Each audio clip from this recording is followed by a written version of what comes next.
I shall soon propose a revision of the entire federal criminal code, which will give us tougher penalties against drugs and against crime.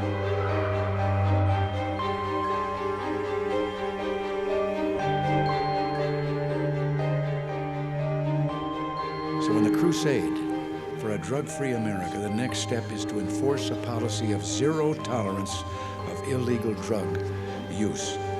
So when we say no to drugs, it'll be clear that we mean absolutely none.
Chicago gangster Scarface Al Capone ran 20,000 speakeasies.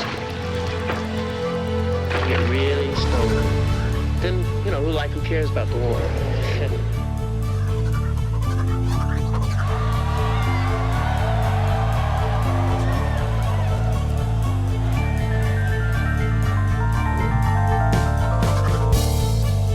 We must wage what I have called total war against public enemy number one in the United States.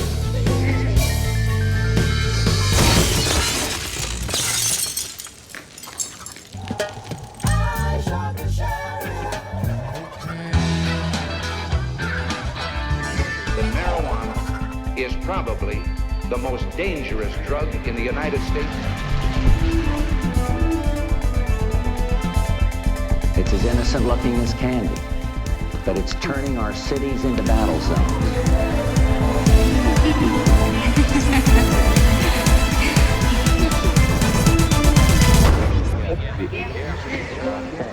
A primeira reunião da Comissão Latino-Americana sobre Drogas e Democracia discutiu hoje no Rio de Janeiro novas políticas de combate ao tráfico e ao consumo de entorpecentes na região. Não é um tema fácil, mas nós temos que enfrentá-lo. E enfrentá-lo do ângulo da preocupação com a democracia, porque a droga traz a violência, às vezes o descrédito à lei, às vezes uma repressão também fora da lei, e traz também a corrupção. E tudo isso mina a crença no funcionamento das instituições. Quais são as perguntas?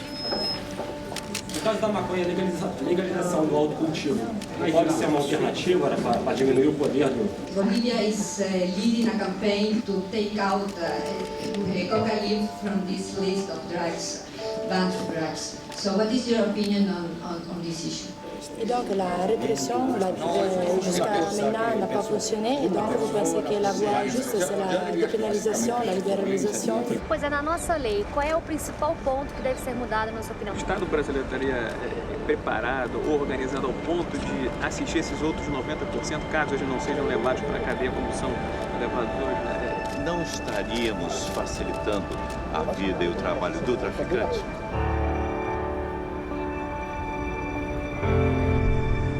Só quem é burro que não muda de opinião diante de fatos novos, né?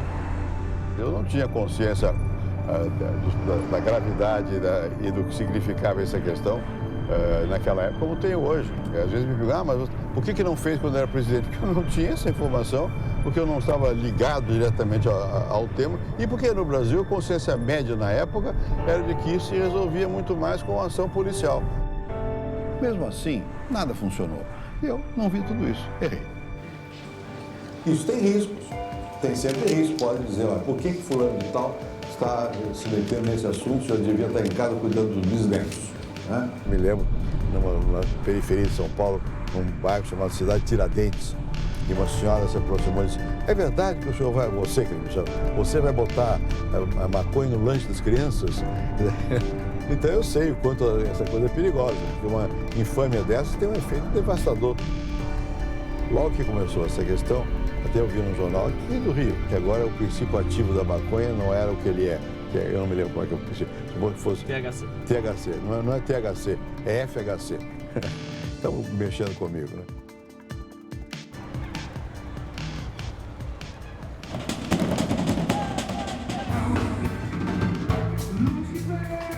Quando eu tinha lá meus 13 anos de idade, a única coisa que estava em vista era o quê? O tráfico. E acaba se parecendo que o tráfico é tudo de certo. É o caminho, é o único. Que é o caminho, e é o único, porque é a única coisa que você está vendo no dia a dia. Armas, drogas e a violência que está acontecendo no dia a dia.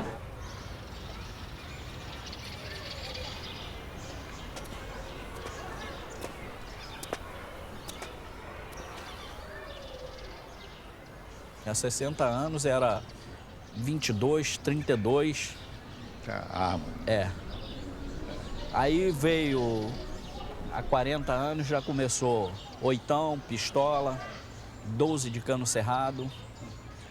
Aí depois veio fuzil, metralhadora, HK, AK-47 e assim... Ou seja, para você faz uma ligação direta entre o tipo de arma, a entrada da arma e a mudança do tráfico. É isso aí.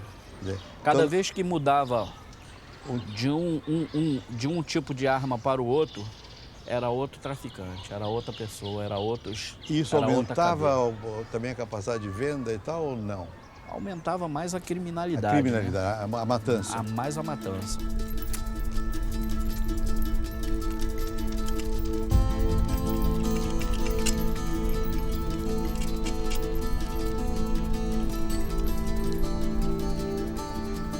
Temos hoje aproximadamente mais de 150 mil armas aqui. De armas realmente de guerra que são apreendidas aqui no Rio de Janeiro.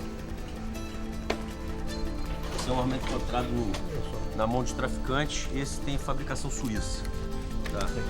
Esse é global. Esse é o AK-47. Nasceu na Rússia, Nasceu na Rússia, mas espalhou para o Delta do Rio Congo, na África. Uma arma é produzida, por exemplo, aqui na Áustria ou produzido na Alemanha.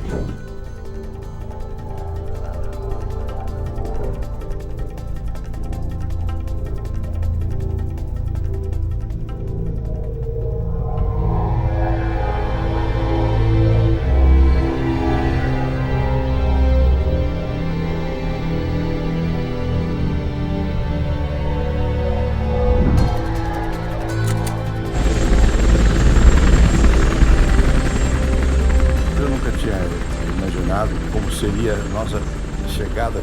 Chegamos de uma maneira estranha, né? Fomos de helicóptero. Para ir de helicóptero, você vai desviando, porque os traficantes atiram, né?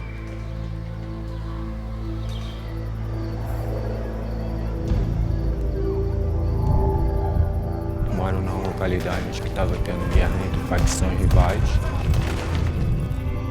Aí eu saí com a minha namorada, eu tinha ido a uma festa. Foi a hora que aconteceu. Eu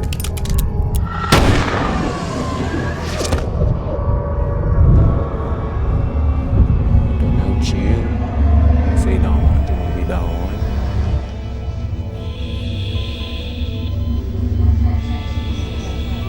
Quando eu fui ver, eu já estava no hospital. Quando eu acordei, eu já tinha sabido da notícia.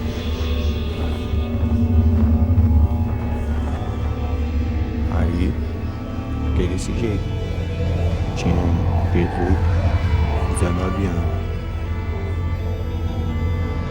depender deles quando os policiais entram na favela, eles atiram o próprio morador mesmo, que é para a polícia parar de fazer a operação e socorrer aquela pessoa que foi atingida. As pessoas que pagam, as pessoas mesmo da comunidade que não tem nada a ver, sempre são os que levam sempre o pior. Foi sem eu ter nada a ver ter acontecido isso. Sinto raiva, assim.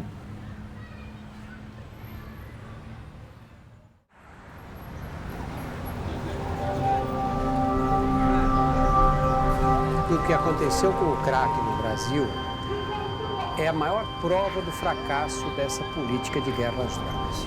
Porque o crack entrou no Brasil nos anos 90, ele já vinha dos Estados Unidos, já sabia que se usava crack nos Estados Unidos, nada foi feito em termos educativos. A criançada começou a usar crack, achava que é uma droga que você fumava, igual maconha, igual cigarro, um pouco mais forte. No entanto, é uma droga compulsiva, com grande poder de adição. E qual é o resultado hoje? Nós combatemos o crack guerreando. E o que aconteceu? O crack se espalhou pelo país inteiro, virou uma epidemia.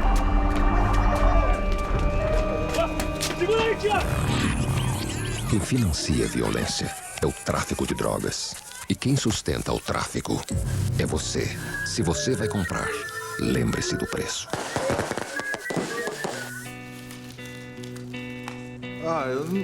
Eu não acho que seja minha culpa financiar o tráfico, porque eu não tenho outro jeito de fumar um beck sem ser ir na biqueira e trocar ideia com o traficante, com os caras tudo armado. Se for pego pela polícia, tomar porrada, tapa na cara, ninguém gosta. Aí, a única vez que aconteceu, eu tava indo na biqueira e entrou 2 viaturas, mó pau. Eu vi uns tiroteios lá em cima. Eu não me sinto nem um pouco seguro, mas é o caso. Não tem outro jeito de conseguir, sem ser ir lá. Então eu prefiro ir lá do que ficar sem. Minha mãe, ela acha isso o cúmulo. Ela morre de medo que eu tenha contato com bandido, com traficante, que na cabeça dela, ela vê a biqueira onde eu pego, um lugar super perigoso, cheio de gente armada. Na verdade, todo usuário de droga é traficante, porque o usuário compra a droga de alguém e usa. E ele vende para um amigo, ou dá para um amigo. Né? Como a droga é criminalizada, é um crime você possuir a droga, não vão 10 pessoas comprar, se uma só pode comprar e dividir entre as 10. E o menino que usa a droga percebe que dessa maneira também, se ele vender um pouquinho mais cara, dele sai de graça.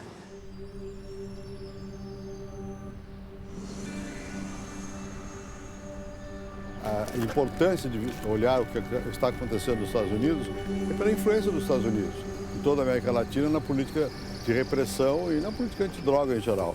E também porque os Estados Unidos têm desempenho um papel enorme nas Nações Unidas.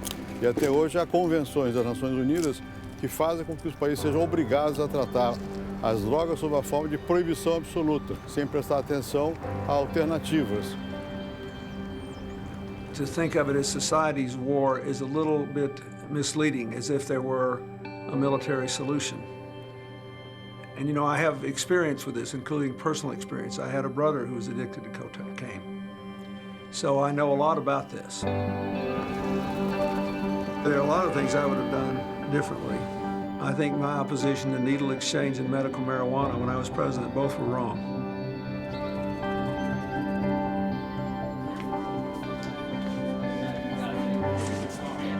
Onde é que eu sento? Okay.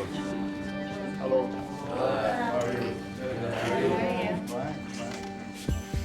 I don't think that getting weed is ever a problem in any high school I know. And I mean, alcohol has, you know, on a biological level, has proven to be a lot more dangerous to the body, to the brain, than marijuana is.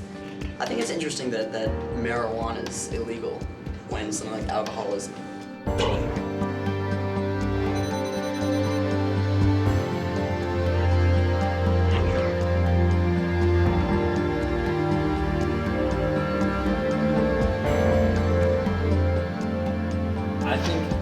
Cigarettes are people's choice to smoke whether or not. You know, our jail system isn't isn't clogged with people who have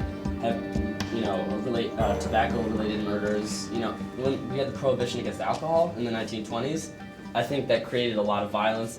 Now, obviously alcohol's a problem. People die from drunk driving, from alcohol poisoning, but it's still regulated, and people drink casually, and it's not a problem. It's less of a problem. By the end of alcohol prohibition, more people were drinking alcohol than at the beginning of alcohol prohibition. And at the same time, you now created Al Capone, and organized crime and violence and corruption, and overflowing courthouses and jail cells, and young people looking up to bootleggers as role models, and shootouts and violence in the streets, and even people being blinded and poisoned and killed by bad bootleg liquor that was more dangerous because it was illegal. I've been involved in this effort to end the drug war for a couple of decades now. First as a professor teaching at Princeton University in the United States and speaking and writing, and then beginning in the mid-1990s, building an organization now known as the Drug Policy Alliance. When I was president, we had problems with drug production and distribution and consumption that we presently face. The enormous waste of money, despite billions of dollars being spent, have not paid rich dividends. They've been largely ineffective. El crimen organizado no podría tener la fuerza que desgraciadamente ha adquirido en México y en otros países sin los cuantiosos recursos que fluyen de este tráfico ilegal. Parte de ese dinero se utiliza para comprar armas. La gran mayoría de esas armas en realidad se compran legalmente en los Estados Unidos y luego pasan de las manos hacia las bandas criminales en México. Una vez que la droga pasa a los Estados Unidos ya no sabemos quién la compra, quién la usa, a dónde va a dar, a quién beneficia, cómo operan los bancos, cómo opera el lavado de dinero. De eso no sabemos nada. Toda la culpa está en el patio de la oferta, nunca en el patio de la demanda. Ahora México es un país que está exiliando personas, está escupiendo a personas de ese país por la violencia, ¿no? Por la violencia, por la inseguridad, que todo tiene que ver, de alguna manera, está relacionado con el narcotráfico. Todos los días aparece gente decapitada, casi el pan de cada día. Este problema no lo vamos a resolver solo los mexicanos. Que los mexicanos debemos reclamarle enérgicamente a los Estados Unidos y a los otros grandes países consumidores que tomen una mayor responsabilidad en la solución de este tema. The biggest problem we've got now, I think, is dual responsibility we bear for the trouble in Mexico, both by being a big point of demand for the drugs and by allowing the assault weapons ban to expire. I think something like 2,000 guns a day cross the Mexican border back into Mexico from America. El crimen no es nada nuevo, pero ha adquirido una potencia gracias a la globalización y el tema del tráfico de drogas. Una de las conclusiones centrales del libro y de mi trabajo es la criminalización de la política y la politización de los criminales. Así es. La criminalización de la política es que cada vez hay más políticos que se involucran en actividades criminales. Y al revés también, hay cada vez más criminales que tienen mucho dinero y mucho poder de todo tipo que toman la política y se transforman en políticos. Y hoy somos la nueva fuerza política del departamento y somos la esperanza liberal del pueblo antioqueño. El problema del narcotráfico es que no solo los carteles de la droga han generado enorme violencia.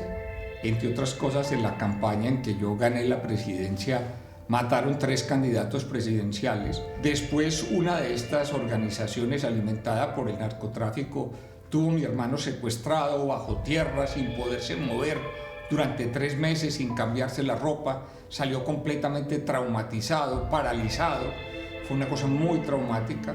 Hace un par de años las FARC, que son hoy el principal cartel de droga de Colombia, mató a mi hermana tratando de secuestrarla para convertirla en un rehén y en una persona con la que pudieran hacer una negociación política. Y esto ocurre en todas las familias colombianas. O sea, todos han sido víctimas o de la guerrilla o del narcotráfico, y esa guerrilla está cada vez alimentada por droga. Y el problema con el narcotráfico es que una vez que se creen redes mafiosas, esas redes mafiosas se van extendiendo, generan secuestros, generan extorsión, generan muchos problemas delictivos que son paralelos. La aparición del narcotráfico, del secuestro en México, en Brasil, es consecuencia de las redes que se forman en torno del narcotráfico. So you have to realize that quite often these efforts that we make to stop the production of coca are running into a centuries-old custom of using coca leaves in a private, personal way.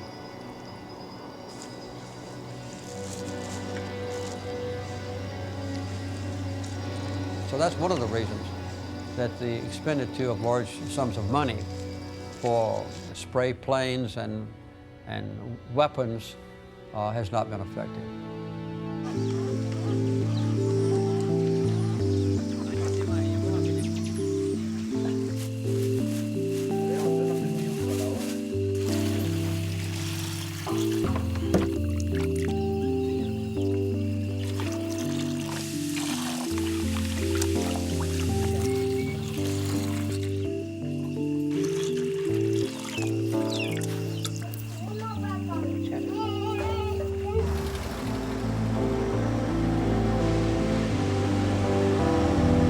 La cocaína los puede causar daños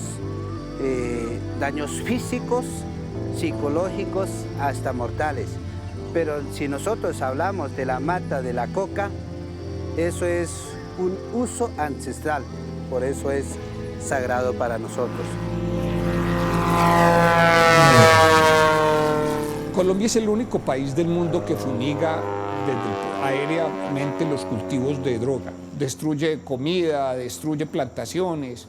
Sí es muy traumático para la sociedad colombiana este tipo de destrucción de cultivos.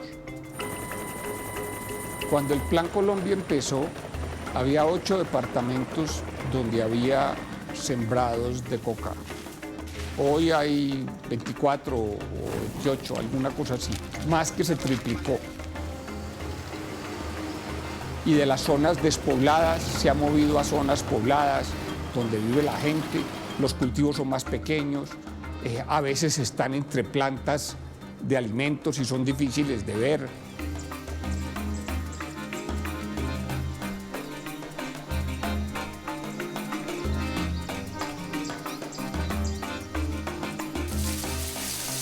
Well, obviously, if the expected results was that we would eliminate serious drug use in America and eliminate the narco-trafficking networks, it hasn't worked.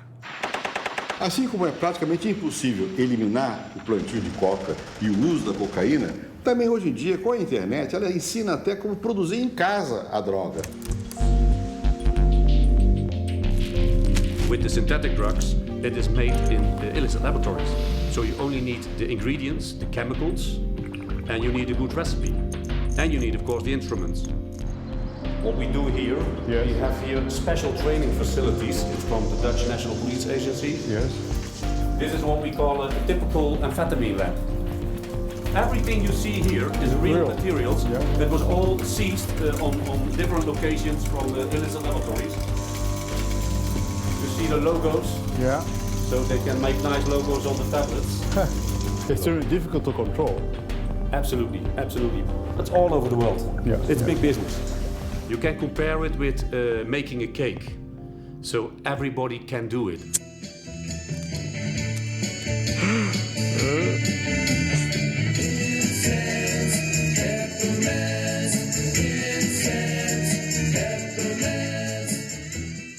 What's that billowing down the stairs?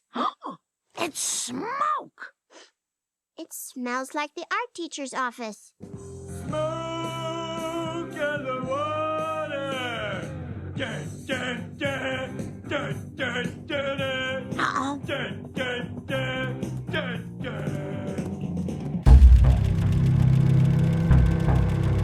Você não consegue, pela via da força, acabar com a produção. Por quê? Porque o mercado é tão favorável, ganha tanto, que sempre haverá alguém que se arrisca. Só vai deixar de se arriscar se o consumo cair.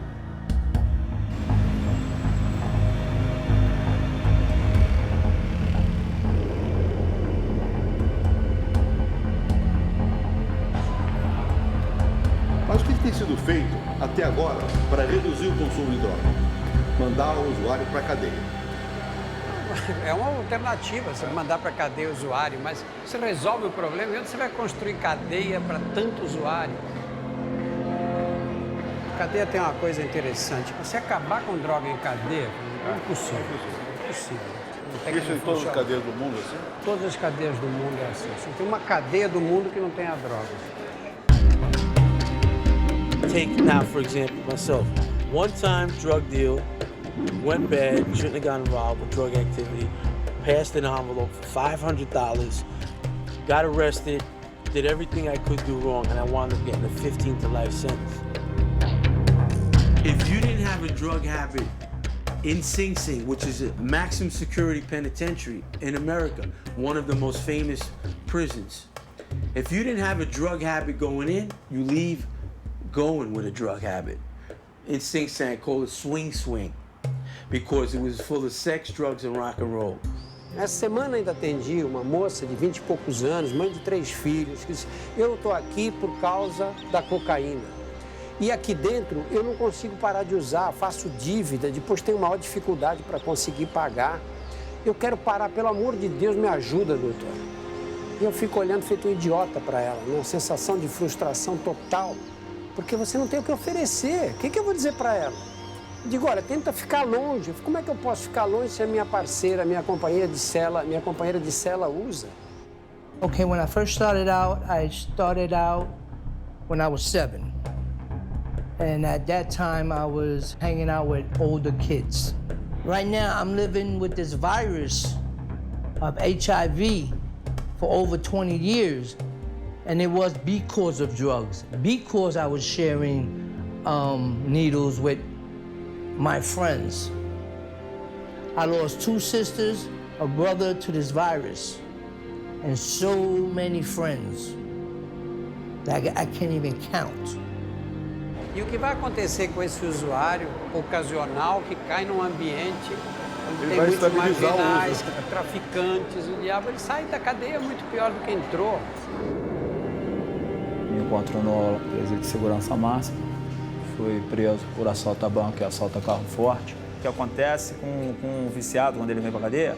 Ele acaba se especializando, porque ele vem para a cadeia, me conhece, conhece o outro. Pega essas meninas. Em geral, tiveram o primeiro filho com 14, 15 anos.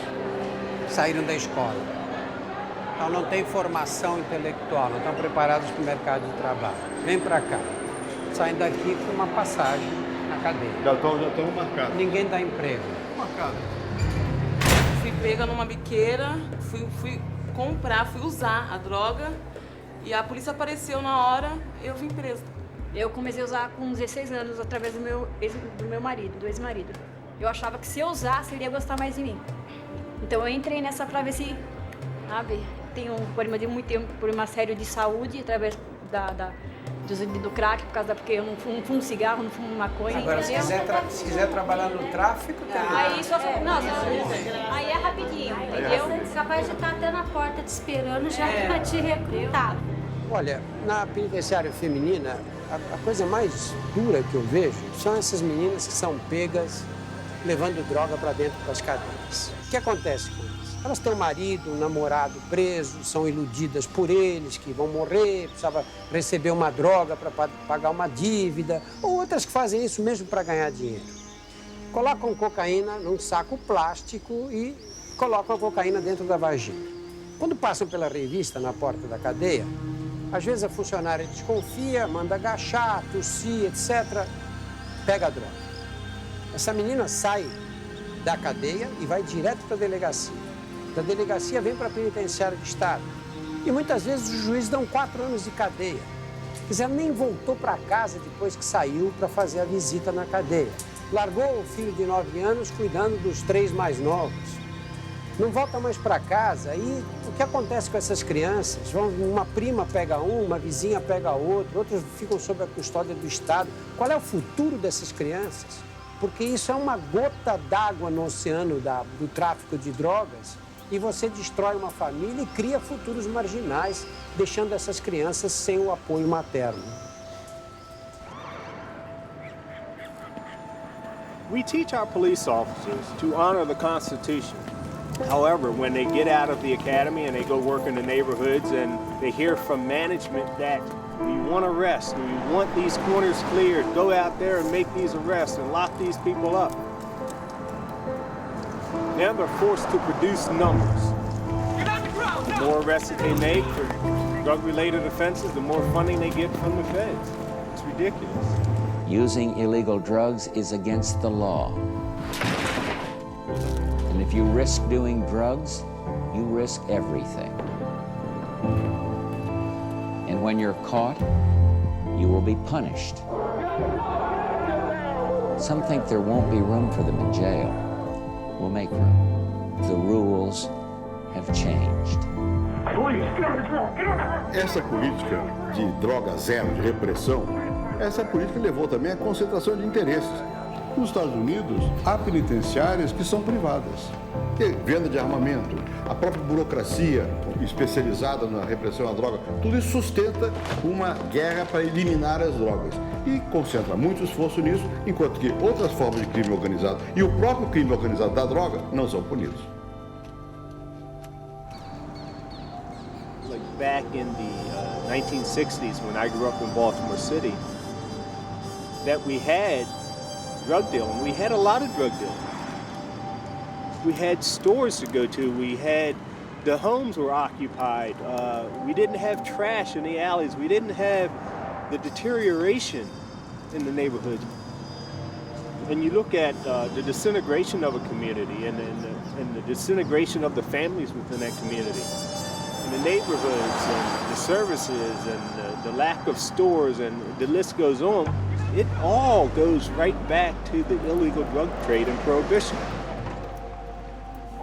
We rank first in the world in the per capita incarceration of our fellow citizens. If you ask then, who's behind bars in America? It's overwhelmingly black and brown men. There is clear proof in our country of a racial discrimination in laws that apply to criminalizing the use of narcotics. Let's skip over marijuana for a change and just go to cocaine. The penalty for 1 ounce of possession of crack cocaine, ordinarily used by low-income people, including African Americans, is equal to the penalty for 100 ounces of white powdered cocaine that's used by rich white Americans. So that's a 100-to-1 ratio.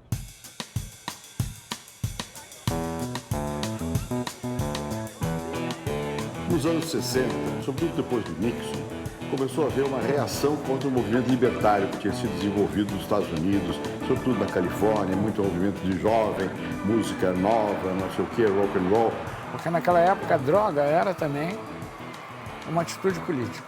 Para a minha geração, ela tinha um objetivo, que não se limitava ao prazer. Você tem uma ideia, meu Deus do céu, o mundo está escapando do meu controle. Então você junta tudo que você puder, a cor da pele, o gênero, não é? o comportamento sexual, junta tudo que você puder para dizer isso é mal.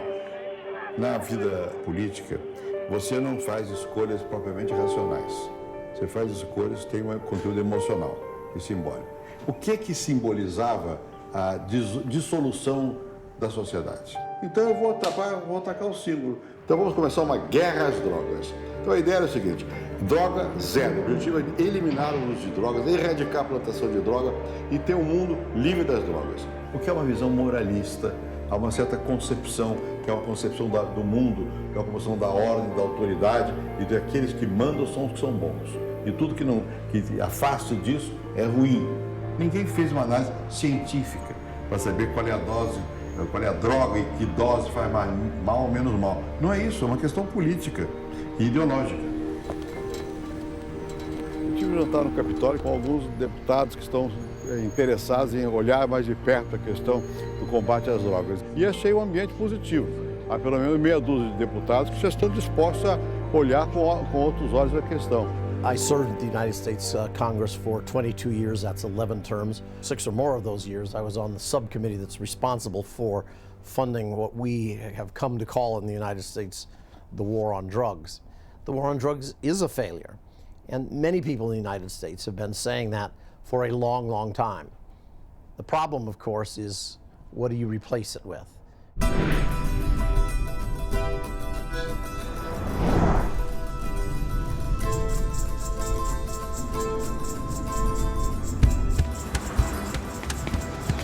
Na Holanda, resolveram, por exemplo, quebrar o elo que ligaria, através do traficante, uma droga a outra. O mesmo traficante que vende a maconha vai vender o ópio, vai vender a cocaína.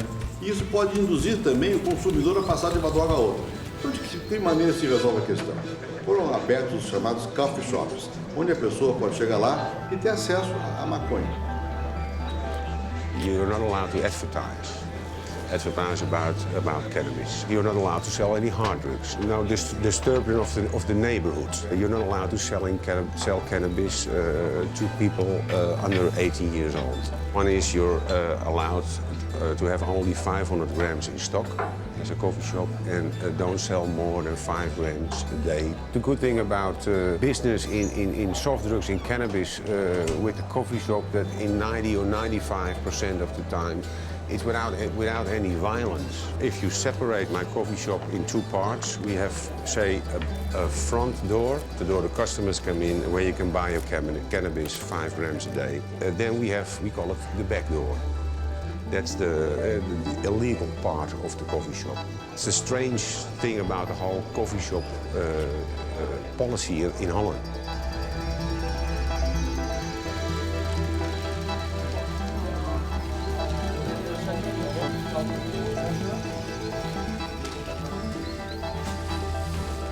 And then the container, they go to a special place where they burn it. This is almost on a daily scale. On a daily scale? Almost, yeah. I used to be the head of the drug policy division of the Ministry of Health. In our view, it's better to solve half of the problem instead of solving nothing. That's what we did. No, but a step ahead. Sure, or at least there are no cannabis arrests for young people, there's no criminal record. And what have been the consequences regarding the users? Well, people might think that it would have led to a sharp increase in cannabis use because de facto, in practice, it's free available cannabis. But you will see, if you look at the statistics, that the consumption is quite comparable with surrounding countries. And it's even lower than a country like France and the UK, which still have a rather strict policy. Who are responsible to give the license to start a coffee shop? They don't get a license. They don't get them. Because what is illegal cannot be regulated. Oh, yes.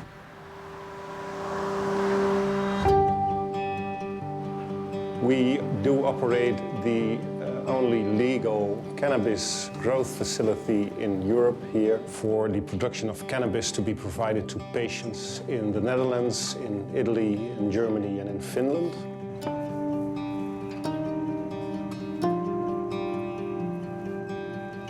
It's, for example, it's a multiple sclerosis. People have cramps and spasms, and then it helps against the painful spasms. It helps people with nervous pains, and people have tics, then it can help. In cancer, it helps feel better and to have more appetite.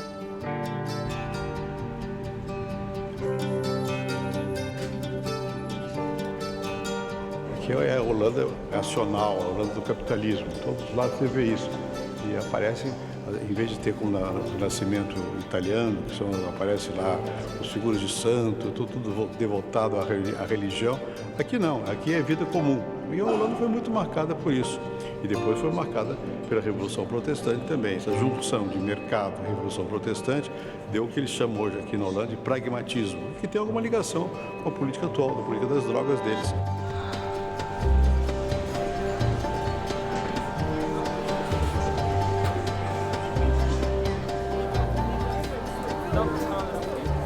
I've been curious to what happens in a coffee shop, and it's easy to get it once. So you do it once and then think, wow, I don't like it, so then it's over. You don't have to go in all strange ways to get it. Todos têm uma profunda noção de si. Eles têm que decidir. Eu escolho, eu sou a pessoa, eu sou o centro do mundo. Agora, eu sou racional. Se me disserem que a droga faz mal, eu evito a droga. Mas eu tenho que escolher, eu tenho que evitar. A política de redução do dano tem a ver com o seguinte: quando a pessoa já está de tal maneira adicta à droga que não tem alternativa, você tem que pelo menos oferecer um local limpo, seguro, onde ela não vai usar uma seringa infectada, onde ela não vai se submeter a uma overdose. Então você está cuidando de reduzir o dano que a droga causa na pessoa. A lot of times the clients who are coming to the users room, they use heroin for so many years or methadone. And when they don't use, they get sick. That's what we call dope sick. And to not be dope sick, you have to use drugs. So a lot of the clients who use heroin is just to be able to function normally. You understand? It's not the idea to be stoned or high, it's the idea to be normal.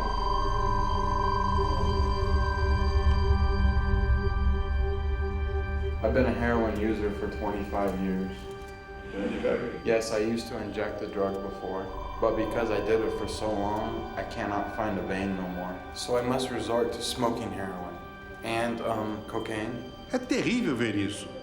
Para você ver também que ali está um doente e não um criminoso. E é isso que a Holanda está fazendo.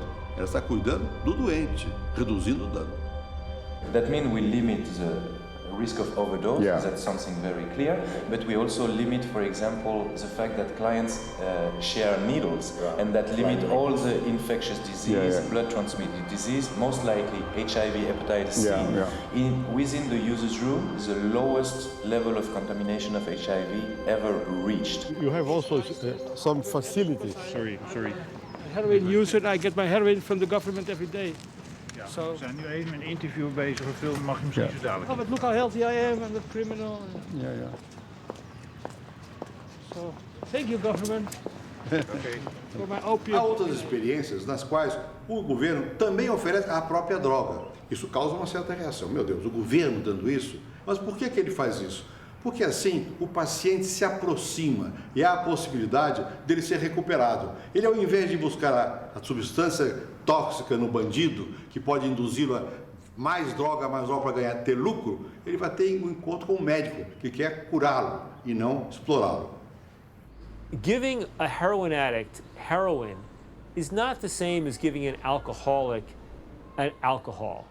That when you've been on heroin for many years, you're not getting so high anymore. You're basically taking it so you don't feel sick. It's really when you criminalize it and push people to the streets that disrupts their life ultimately more than the drug itself. I think the biggest achievement is the mortality rate. The number of people that die because of the use of drugs is one of the lowest in Europe for many years. I think it's a direct result of the harm reduction measures. Nobody can deny that.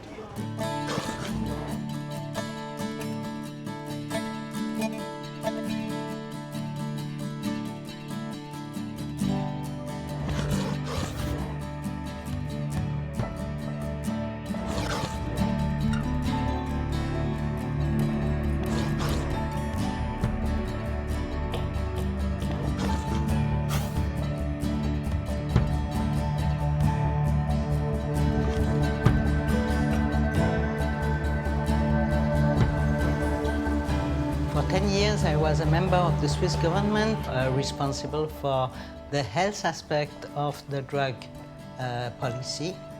I was also the first female president of Switzerland, which is, shows that Switzerland can move also in this field. At the beginning, we tried a lot of different things, and when I say we tried, It means that in different towns of Switzerland, different experiences were made. We had in Switzerland, in two places, Bern and in Zurich, the tentative to have needle parks, as they were called in the international media. A polícia fazia vistas grossas. A ideia era restringir os viciados a uma área específica da cidade, sob fiscalização discreta. Esta era a teoria, mas na prática, o que os suíços criaram foi um foco de atração para traficantes, viciados e portadores do vírus da AIDS. This experience failed. We lost control about the needle parks, about the open scenes, and they were utilized by criminals to bring drugs to the addicts. So we had really to find another approach. This other approach was mainly to organize places where the medical support and the social support is also offered to the people, but where they have the possibility to be protected against the dealers. Cette structure m'a permis, pendant ma période de consommation, de pouvoir me préserver ma santé. Alors, c'est sûr que consommer des produits qui ne sont pas sains, ça ne préserve pas la santé, mais les modes de consommation, si les gestes sont mal faits, sont mal exécutés, il peut y avoir des problèmes, je dirais, collatéraux qui peuvent être très graves. Et tous ces problèmes-là, j'ai pu ne pas y être confronté grâce à l'existence de cette structure. Ça m'a permis en fait de pouvoir maintenant essayer de pouvoir me reconstruire en étant le moins détruit possible. Ça fait 2 ans maintenant que j'ai arrêté de consommer.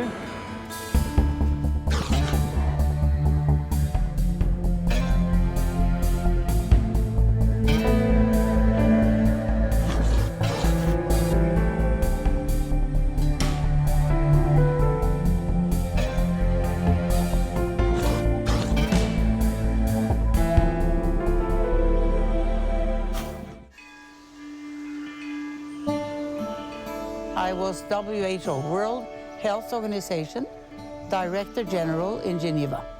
When you have a substance, tobacco, that has been campaigned for, advertised for, to make profit and to sell around the world with high income to those who sold it, it had over the decades of the last century become glamorous. It was something self-evident in every film. Every hero and heroine in every film were using smoking as part of the lifestyle. So it had entered into the minds of generations. Let's take a Winston break. That's it! Winston's got that filter blend. Yeah, Fred. Mas naquela época, a liberdade da mulher aparecia ela fumando. Quem sabe uma criança fumando. Então, isso era visto positivamente. Na vida social e cultural, os estigmas não são por causa do objeto em si, é o significado que se dá a eles.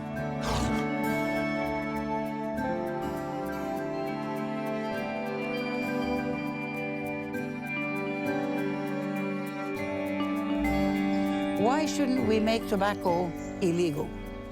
Point and final, just make it illegal as a product. And we came to the conclusion this would not be workable, it would not be wise, so that the product becomes a product that is not everywhere. So it was illegalizing the use of it in many circumstances, not making the product itself illegal.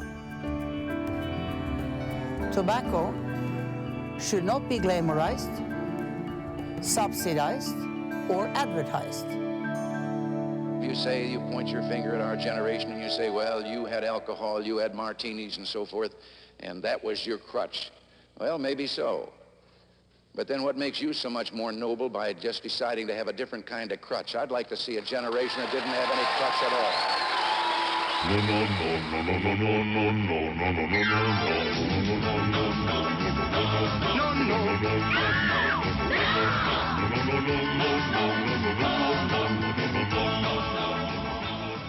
Toda A propaganda antidroga da minha época era baseada no fato de que a droga destruía o ser humano.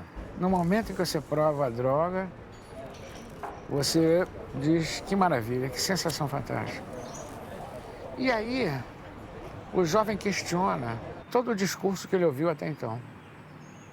Então, nesse momento, fica claro que há uma hipocrisia generalizada na campanha antidrogas, normalmente feita por pessoa que nunca experimentou a droga. Então, essas pessoas vêm com esse discurso moralista, conservador, e acham que vão impressionar muita gente, não vão. This is drugs.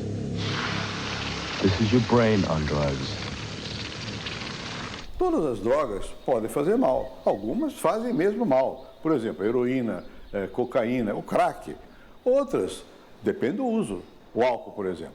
Se você toma álcool à noite, depois ir numa festa e vai guiar um automóvel, você pode morrer e pode matar. A maconha, se você acordar fumando maconha, meu Deus, pode causar um problema psicológico grave. I think the tragedy of dishonest drug education is that we lose the opportunity to build credibility with young people. Marijuana, the dried leaves and flowers of the Indian hempweed, is used in the form of a cigarette. Marijuana smoking, experts point out, can make a helpless addict of its victim within weeks, causing physical and moral ruin and death. Eu acho que a melhor maneira de participar aqui é falar da minha experiência pessoal,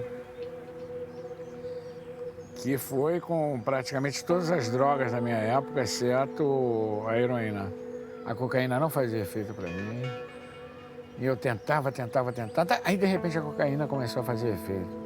Eu tinha passado uma noite maravilhosa em Nova York. Estava vendo aquela Rua 8 lá.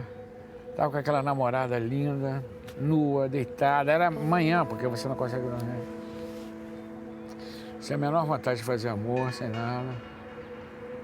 E eu disse, eu tô parando. Tô parando porque essa vai me enganchar, essa vai me viciar, essa vai acabar comigo. Droga do demônio. Siento que es un tema que es difícil de hablar. Es difícil de hablar al respecto. Y por ahí hay gran parte del problema, creo. Yo he consumido, suena muy raro, suena muy formal como he consumido. Me suena como si estuviese aceptando un crimen. ¡Qué horror! En alguna época yo tenía mis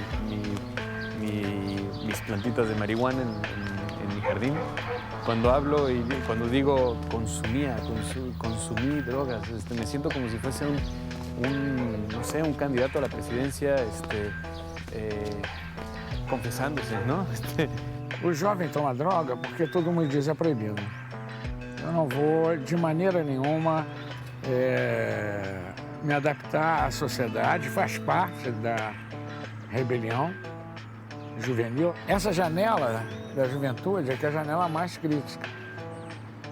E aí você tem que ser honesto na sua abordagem. Young people like the risk.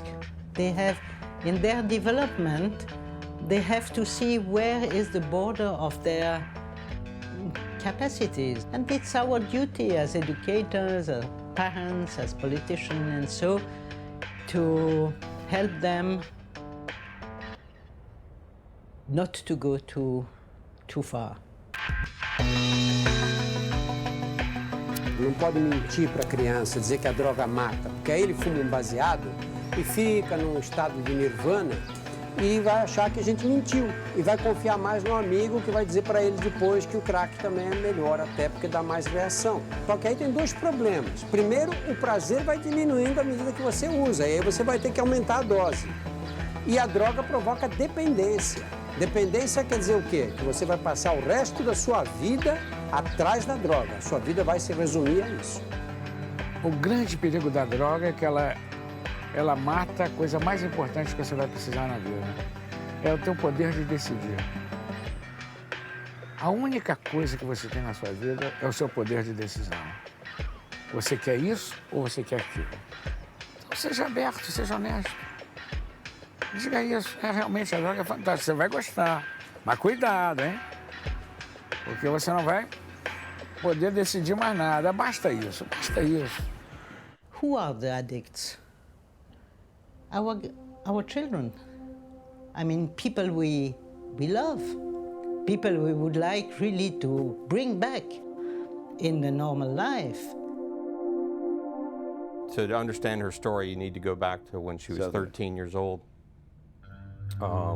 She went on a trip with one of her friends' family out to California. She was brutally raped. She's trying to self-medicate from her disorders. She unfortunately met a boy in her senior year who talked her into, this will make you feel better. Gave her heroin. And in March of 2008, for 3 hours, he knew that she was overdosing. He knew he could have done something.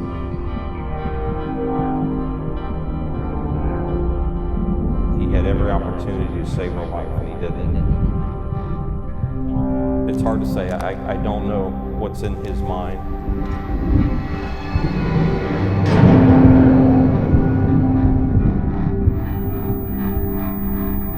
Finally called some of his friends. I was woken up to the police knocking on the door with the ambulance, saying that there's a woman in trouble here, let us in. I opened the door, we ran downstairs, and that's where we found our daughter.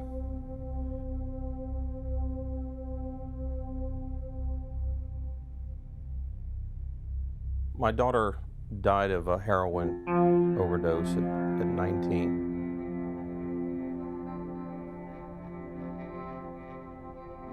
We can't do anything about the supply.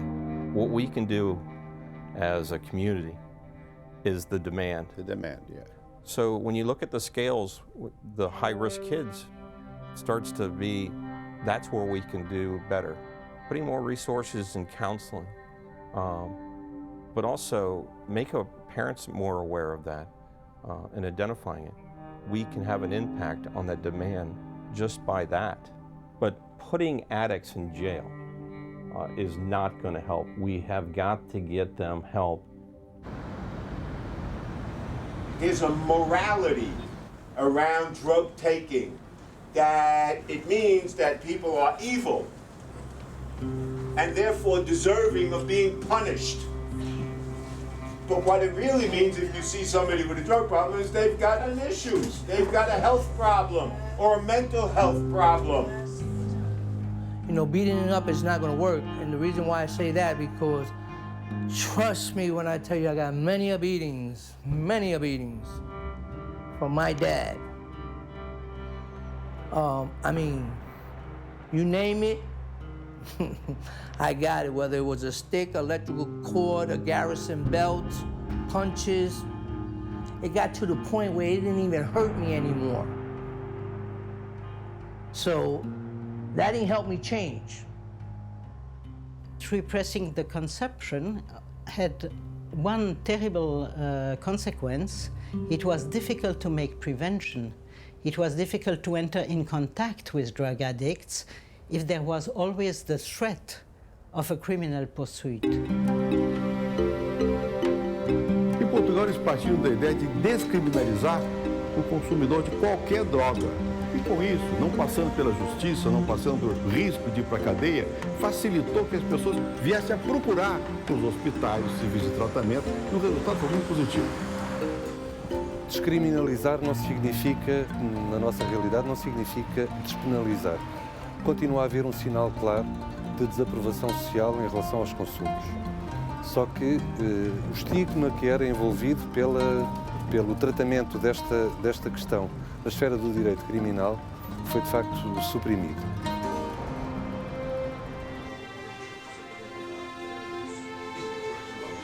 Esta tarde aqui em Lisboa foi uma experiência muito marcante, porque nós assistimos à junta de julgamento a respeito de uma pessoa que foi pilhada com heroína.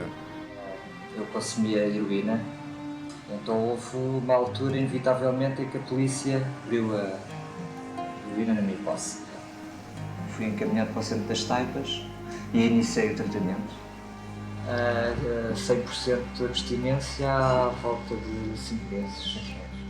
O registro desses fatos existe, mas é secreto. A maior parte dos que usam droga querem se safar, querem sair da situação de droga. E que a existência de um caminho que não os leve à cadeia, mas se leve ao tratamento, é positiva. Encoraja as pessoas. Isso aqui é a unidade de tratamento, provavelmente. Este aqui é o serviço de terapias. E o custo desse tratamento aqui é gratuito, totalmente gratuito. Eu penso que talvez seja mais barato tratar as pessoas do que na cadeia. Eu acho que nós, com essa descriminalização, conseguimos que os toxicodependentes, os doentes, se aproximassem do sistema de saúde. E conseguimos que toda a sociedade falasse mais normalmente de um problema que é muito importante, que perturba as famílias, mas que era uma espécie de tabu. Esse é o ponto. 10 anos depois, o que é que nós vemos? Os nossos jovens consomem menos drogas ilícitas.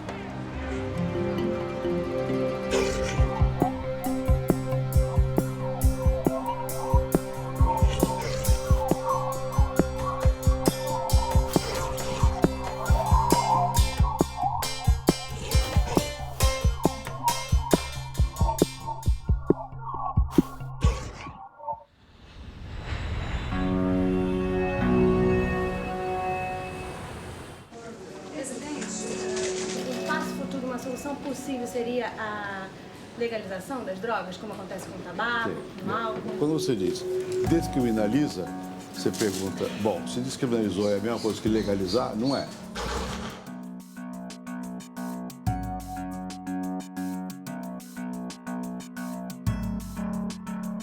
Há uma certa confusão no uso dos termos. Ninguém seriamente pode falar em liberar o uso das drogas. A sociedade requer regras, limitações. Outra coisa é legalizar, que é dar acesso legal. Já descriminalizar quer dizer que aquele que usa droga não vai para a cadeia, mas ele pode ser penalizado. Nós vimos em Portugal, há um certo tipo de penalização, mas não é crime, não vai para a cadeia, não passa pela justiça. A lei pode pegar ou não pegar. E para um sociólogo como eu, o importante não é que a lei exista, é que ela pegue. E para ela pegar tem que ser uma mudança da cabeça das pessoas. Eu vou dizer com sinceridade, eu tenho dúvidas sobre qual é o melhor caminho. Eu sei que o caminho que ia indo não vai. Agora, que passos dá? Eu acho, presidente, que o nosso país não está preparado para uma legalização. Eu acho que o nosso país precisa muito de educação, de amadurecimento social, cultural. If tomorrow heroin, cocaine is legal, why would you, a non-user, go to the pharmacy and buy some? Yeah.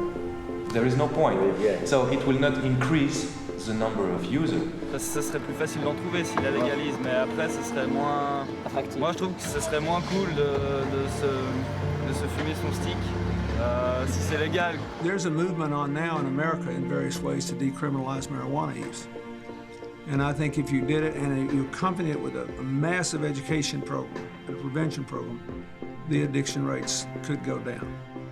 But I think that would not happen. I'd be surprised if that happened with cocaine, crystal meth, or heroin, because they're so addictive. One of the only things about legalizing marijuana that I see as dangerous is the fact that it's a gateway. It's been called a gateway drug, and that could, lead to the widespread use of other drugs. It is an entry drug for one reason, in my view. If you buy the cannabis from the same guy who wants to sell you heroin, he will bring you to buy heroin.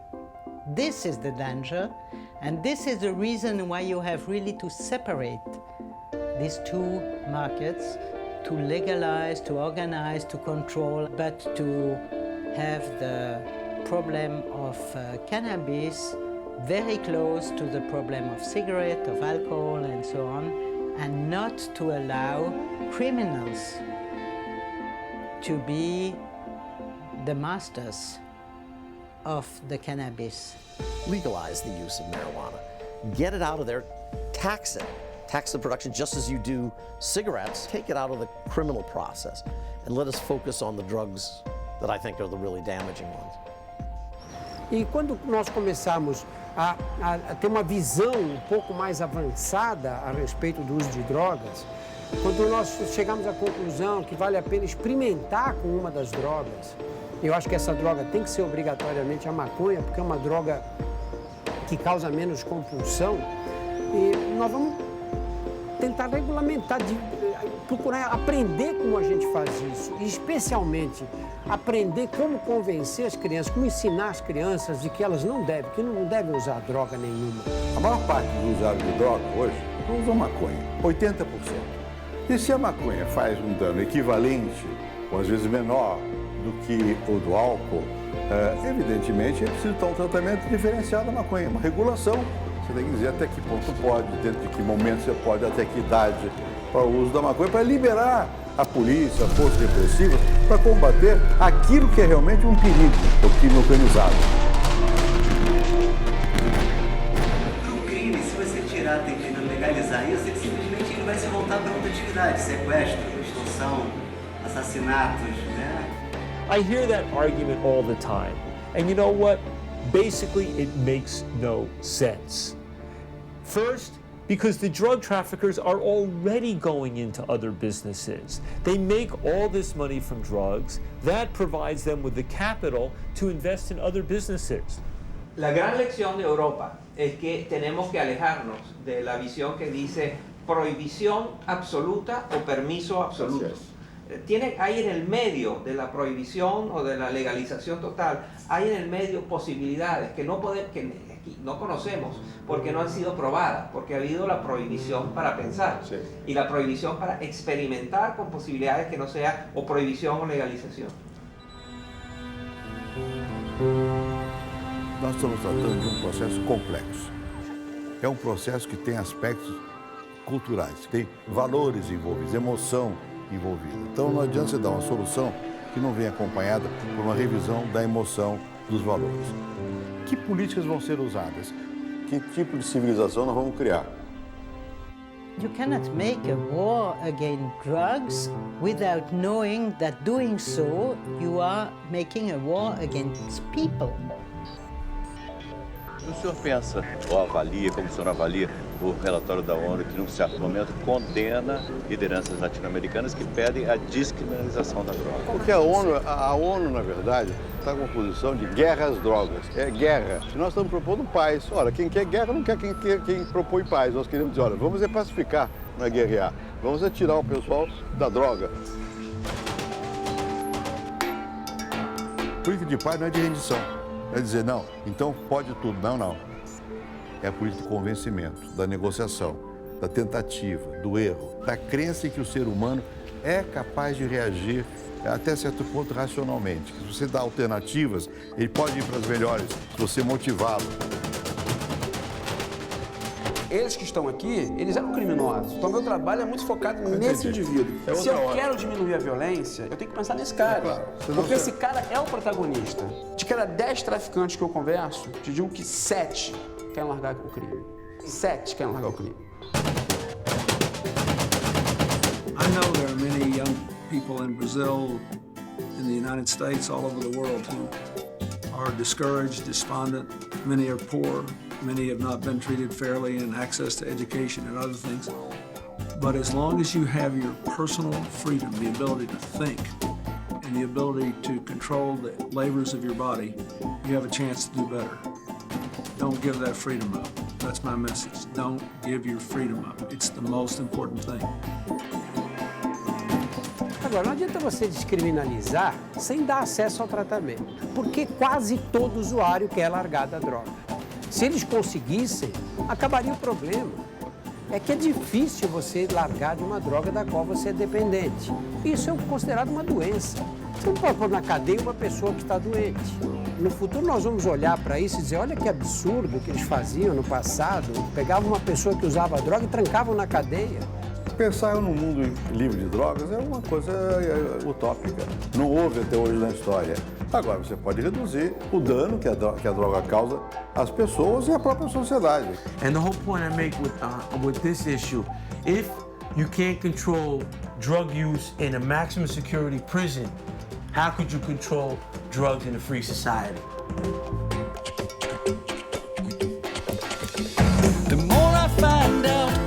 less that I know. And the more I stand still, well, the faster I go. And the clearer it gets, the less I can see. And the more that I know, well, the less I believe. Everyone knows it, how do I know it? Monica knows it, Jennifer knows it, Gloria knows it, Stephanie knows it, Angela knows it, Beatrice knows it. Dirty rainbows on the street where you live. Oh, Quebrando, it's the way that we live. Dirty rainbows, see them shining all night. Funky sideshows sneaking into my mind. Now the more that I have, the more that I need. And the louder I shout, well, the less I can hear. And the more that I speak, well, the less that I say. The more I found out, well, the more I'm amazed. Well, Caridad knows it, Jessica knows it, Hillary knows it, Jeremy knows it, Annabelle knows it, Elizabeth knows it, Isabel knows it, Allison knows it. Dirty rainbows on the street where you live. Oh, Quebrando, it's the way that we live. Dirty rainbows, see them shining all night. Funky sideshows sneaking into my mind.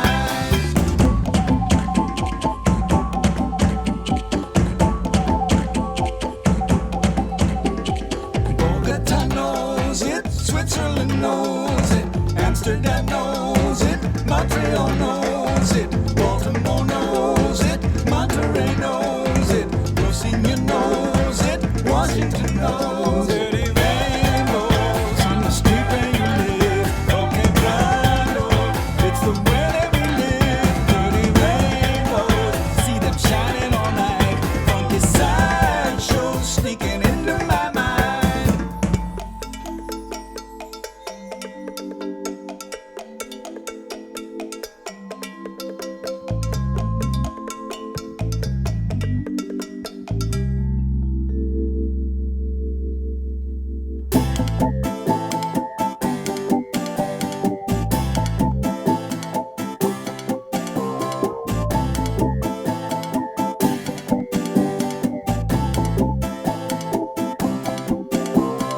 Everyone knows it, how do I know it? Monica knows it, Jennifer knows it, Gloria knows it, Stephanie knows it, Angela knows it, Beatrice knows it, Caridad knows it, Jessica knows it, Hillary knows it, Jeremy knows it, Annabelle knows it, Elizabeth knows it, Isabel knows it, Allison knows it.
not about the fear.